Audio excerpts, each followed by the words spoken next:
What is up, everybody, and welcome back to another episode of the THI podcast brought to you by TarHeelIllustrated.com. I'm THI staff writer Jacob Turner. Joining me, as he always does, is our very own publisher, Andrew Jones. And AJ, we're here for another basketball portal-related podcast. That's what we're going to be diving in here. And, of course, if you clicked on the video, you already know that by now. So just to explain kind of what the approach is on this podcast and what we're going to be discussing. For those who don't know or haven't watched them, definitely recommend you going and watching these two podcasts after this one. But we've ran two pods already on kind of, one was on how many spots we expect Hubert Davis to kind of fill in the portal, especially with the amount of guys leaving and, you know, just the lack of a big freshman class coming in. And then we did another podcast more recently where we kind of debated, for lack of a better word, what the number one spot is that Hubert needs to fill on this roster in the offseason. Again, go check those out. You can find us on our YouTube channel after this one is done. And, you know, AJ, one thing we've kind of been hearing throughout the offseason is maybe Carolina moving to a more three-guard offensive lineup, which is something when you look at kind of what Hubert said in press conferences in the past and just some of the ways he likes to play it, not really a surprise when you just think about maybe his philosophy and how he wants to space the floor and stretch the floor, which Carolina definitely didn't do very well last year. And it seems like that's a way that Carolina could go in. So we'll obviously be talking about that one in this one. But again, if Carolina is going to make that switch, it's going to affect who they go after in the portal. And that's where we're really going to be focusing on today. So when you look at who's out there, there's a lot of guys out there. Obviously, it's a massive portal. It's going to be, and expect that to not change unless the NCAA makes some rules around that. There's a lot of options. There's a lot of talented guys. There's a lot of guys that have entered the portal that Carolina's been linked with in the past that fans are automatically assuming, oh, yeah, well, Carolina's definitely going after him because they recruited him 5 years ago. Don't think it's as simple as that. So when you look at the switch potentially to a three-guard lineup, again, how does that change who they go after? Because in order to do that, Carolina's going to have to bring some more guards in because I don't necessarily think they have everything they need right now. So if that's the case, how does the approach change in the portal over the next month? Well, I don't think this is something that they decided midstream here in mid-portal as they're diving into Yeah, kind of flipped a coin a week ago and was like, yeah, we'll do that. I think that part of it is also what parts that they used this past season. How could they couldn't run three guards out and keep Leaky on the floor, unless you put Leaky at the four, okay? And they needed a guy that had to be trusted to stretch a defense, and their 3 and 4 were not trusted in that sense we're not considered major threats by opponents, so they didn't really guard them out there. So it was hard to do it. It might be something that he's wanted to do all along, just didn't have the personnel. He kind of had to wait that personnel out as some of it moved through to then bring in what his real vision is behind. So I believe they've been looking in that direction. There's a reason why Timberlake took a visit after Paxson Wojcik committed. So he was another guard. So they were certainly still interested a little bit. I do think that there are some things that will happen, at least one thing that will happen that I think will affect this. And this is what has David and me thinking more three-guard lineup is the whole Elliot Cadeau situation. Yeah, is that the likelihood, and David has put this on our boards, and we can't say everything, but the likelihood is that there will be a reclass. So how does Carolina handle the portal knowing that, let's say they have him out there next year, and he's in the mold of Ed Cota and Kendall Marshall. He's a drop a dime he's a drop a dime from before the midcourt line on the break kind of guy. He's got that game in him. So if that happens, how do you see the three-guard lineup playing out? Do you see him out there with RJ and then Wiltshire? That's two freshmen on the perimeter. You see Wojcik out there some as a three. And I said right away when he got Wojcik, I went and looked at his video. I said, I could see he's a three in a three-guard lineup.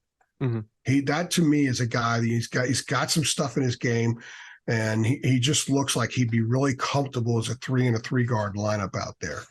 And so I can envision that. We don't know 100% about who else they've reached out to because not every kid puts it on social media, and not every certain national people don't know everything that they're not. These kids aren't texting them, say, hey, I just heard from North Carolina. So there's been more interest, but they're going to do due diligence. They're not just going to throw their name out there to 600 kids and see how many stick. There's a little bit more of a particular process that Carolina's going in, but I can envision a three-guard lineup. Mm-hmm. And I think because of that, and because let's say Cadeau goes ahead and reclassifies, which is what we expect, do you need to get anybody else back there? I still think they need a 3. And I could see a 3 bringing in another 3, how it works in a 3-guard lineup. He could be your 4. Yeah. If you have a 6'6" who can shoot stuff from the perimeter and can play the baseline and could guard, then he could be your 4 in a 3-guard lineup. And you've got Armando down there just having like an island. Mm-hmm. Like, this is Armando's island, and I'm going to dominate this island. And they build everything around him. I can see that happening. I know one of the reasons Armando came back, and this is a very, very good source close to him, said because he wants to spend a year playing with a real 4, with somebody like a stretch situation where he's an ISO down there. So I see them building out like that. Will they bring in a conventional stretch 4? I think that they would like to, but how many of those guys are out there? Yeah, it's not easy. How many of them are out there where are you better off playing a long 3 at 4 and making it work because you got ballers on the floor? Or are you going to go ahead and try to say, we've got to get the next stretch 4 guy because it worked with Brady? Well, they kind of did that with Pete. It didn't work. So don't be hell bent on just getting that 4. Take it on the 3. And I think a 3 could, if you have a 3-guard offense, right? And then you use a 3 and weave in an actual 3 in that 3-guard offense where it's more standard 2 guards and a wing, it works. You don't have to change things up that much. Some people don't like 3-guard offenses because when you bring a guy in off the bench, suddenly they change dramatically. But if you've got a 3 who can shoot and could drive and slash and is good in the open court, then you're not really going to have to change a whole lot. So I still think getting a wing, maybe a long wing, who could do a lot of different things for you is the way to go. We'll see. They are taking their time, which is smart because there's a lot of dudes to go through. And if you watch the national championship game, when UConn went to its bench, Joey California played it for the University of San Diego Toreros last year. Okay. They come from everywhere, guys. And that's why this staff is doing due diligence. There's a guy that hit the portal from Nova Southeastern, who in the first 24 hours heard from Duke, Kansas, and UCLA. Yeah, national champion Nova Southeastern as well. I think it might have been undefeated too. Division II. So still a heck of a I mean, FDU, Fairleigh Dickinson had 2 Division II guys starting, and they beat Purdue. Yeah. So and they won their league in the regular season. So they're everywhere, and I think it's smart that they're taking their time. And I think part of it is they want to know you got to be very specific with what you bring in those other spots. They have to fit. It didn't fit last year, and it dragged everything down. It's got to fit. And I think a 3 makes sense. Yeah, and you have to do your due diligence, like you said, to make sure these guys can fit in the system not only, but can also kind of handle what comes along with playing for North Carolina. But if you think about it, I mean, let me stay on that very, very quickly, because let's say you got Cadeau at the point, you got RJ at the 2, which I think RJ needs to play 2. Getting him a bunch of catch and shoot shots is good business.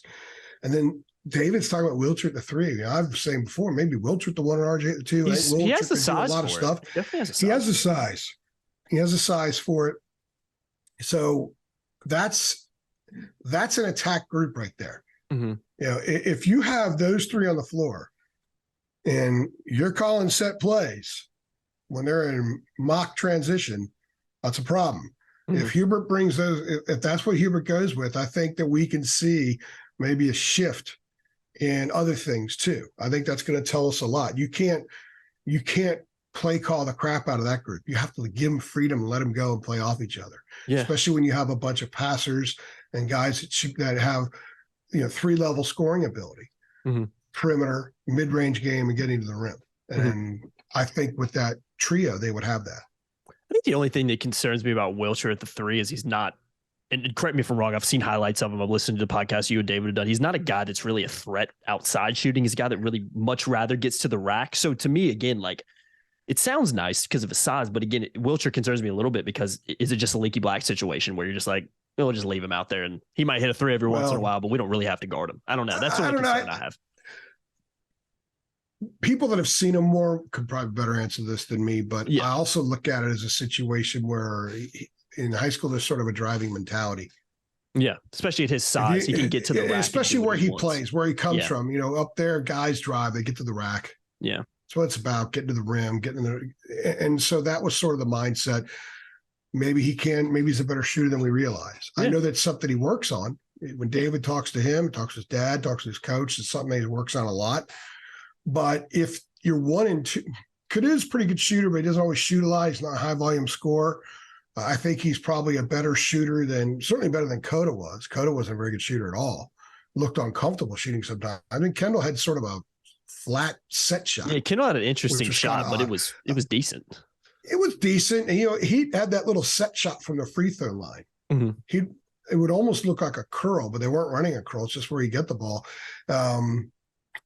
With Cadeau, I think there's a little bit more there. So again, we're just going right now by some things that we're hearing and supposing and just kind of think, maybe this is a look that they're going to do. Maybe this is what they're going after. Because other than the people in that room, nobody really knows 100% for sure right now.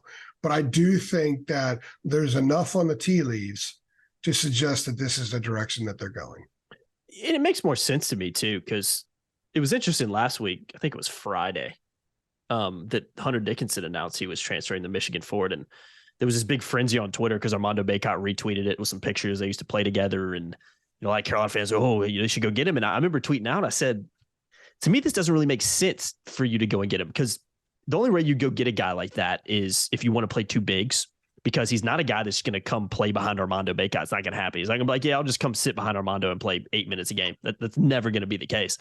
And to me, when I saw that and heard people kind of chattering about it, I was like, I don't think Carolina fans, I think it's like, a new shiny thing. Let's go get it. But I think in the grand scheme of things, I don't think Carolina fans want to see, at least when I think of what Hubert's trying to do and what we've heard and what we're hearing, to go two bigs again down low. And I guess especially a guy like Dickinson, who's 7'1" and not very mobile and cannot shoot from outside.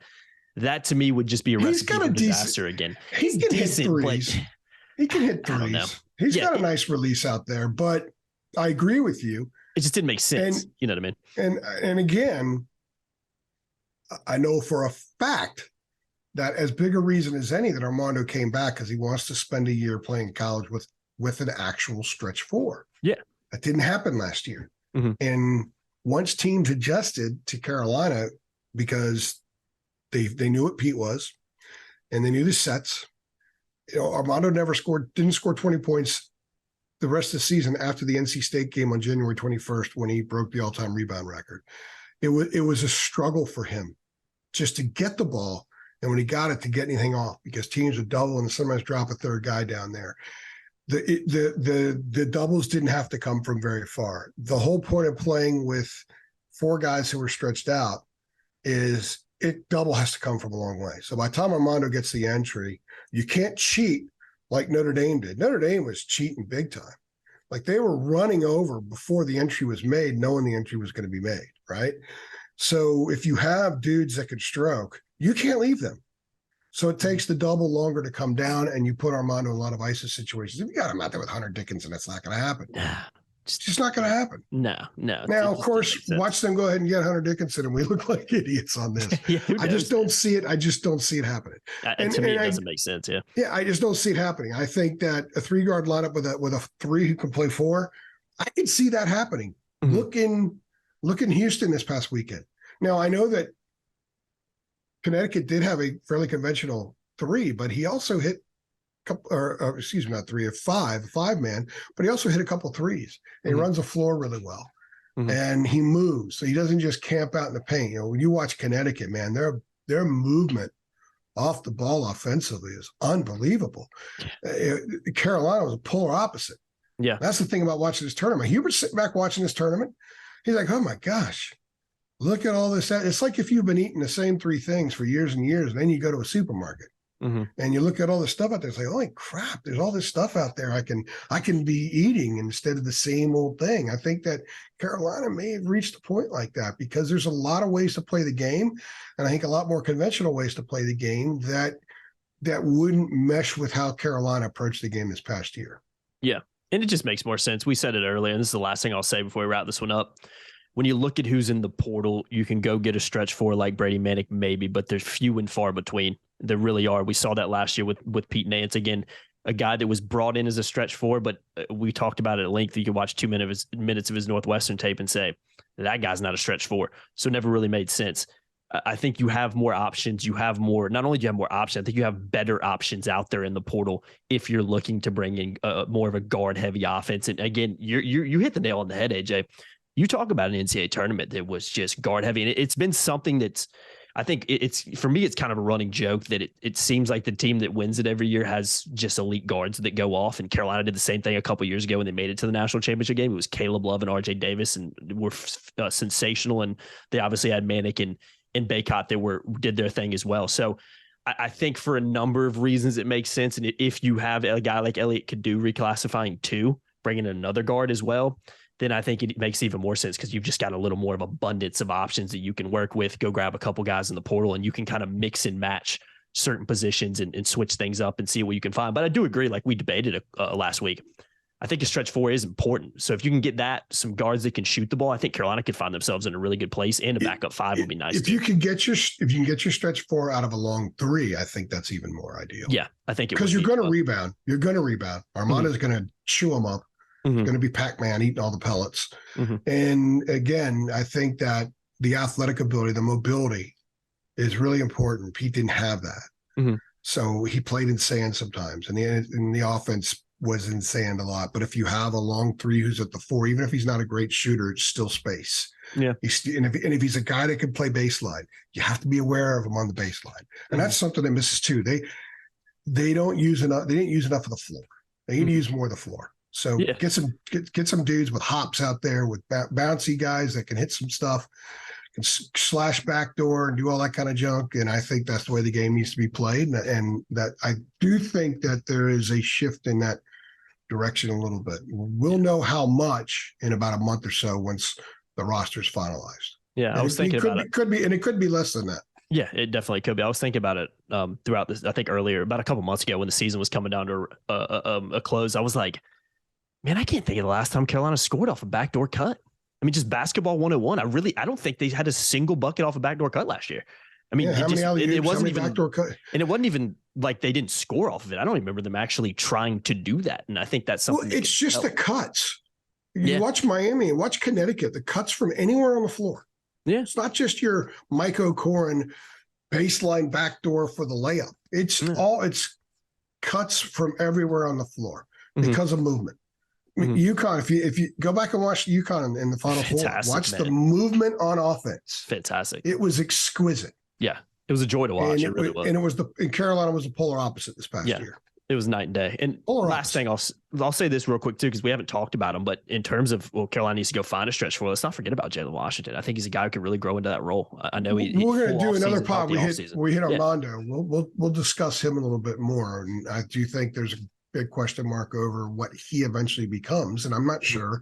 I think the staff knows what they would like for him to become, what they think he can become, but I don't think anybody is convinced yet that he's there or could be there maybe even this year. There's a lot of unknowns. Still a work in progress for sure. We'll discuss that. We're discussing that in the next podcast. We focus a lot more on Armando and what's around him and how that affects him. So that's a big tease right there, isn't it? Nice little tease for the next podcast, which we're going to go ahead and record actually right after this one. So stay tuned for that one when it does come out. I've been Jacob Turner. He's been Andrew Jones on the episode of the THI podcast. If you're excited about Carolina potentially going to a 3-guard system, go ahead and like this video below. And heck, if you're excited about the potential of Elliot Cadeau to reclassify too, go ahead and like this video as well. Make sure you like, share, subscribe, hit the notification bell as well. Head on over to TarIllustrated.com. You can sign up for just $8.33 a month and be a Carolina insider too. Great time to do so. I was actually on the boards right before I got on here looking at some of the intel David has dropped in regards to the transfer portal and some really good stuff in there. So if you want to see that and get some more exclusives on kind of what's going on behind the scenes, go sign up $8.33 a month. Again, links below TarIllustrated.com. You can be an insider too. Appreciate y'all watching. See you in the next one. Thanks.